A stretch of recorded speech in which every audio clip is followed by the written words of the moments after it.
Je suis Marie Becker, je suis fondatrice et directrice du cabinet iQuality, qui est un cabinet qui accompagne les entreprises en matière de prévention et de lutte contre les discriminations et des violences sexistes et sexuelles au travail. Je suis juriste de formation et j'ai exercé auparavant une dizaine d'années à la HALD, Haute Autorité de lutte contre les discriminations, et au sein du Défenseur des droits.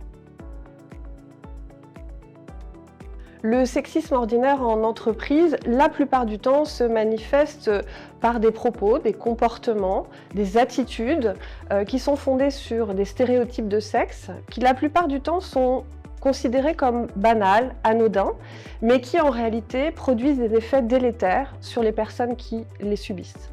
La particularité du sexisme ordinaire, c'est qu'il est pas forcément intentionnel. Il peut être conscient ou inconscient.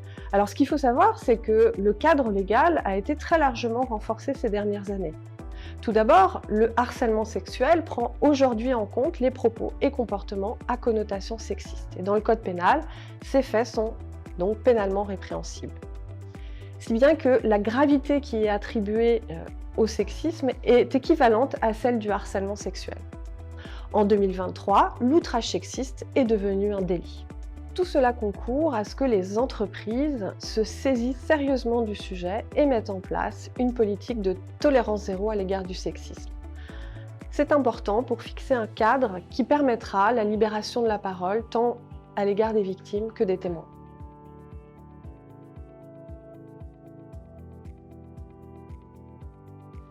Il y a plusieurs types de témoins. Ceux qui ont assisté aux agissements inappropriés, ceux qui ont reçu les confidences d'un ou d'une collègue, ou ceux qui ont constaté le malaise de cette collègue ou de ce collègue.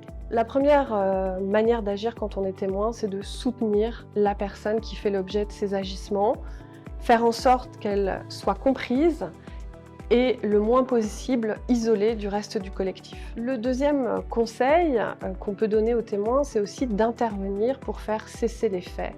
Mais dans ce cas, il faut prendre des précautions et intervenir de la manière la plus mesurée possible, notamment en utilisant la première personne. Je ne pense pas que cette remarque plaise à tel collègue, ou je pense que ça met mal à l'aise tel ou tel collègue, afin de ne pas être dans la confrontation.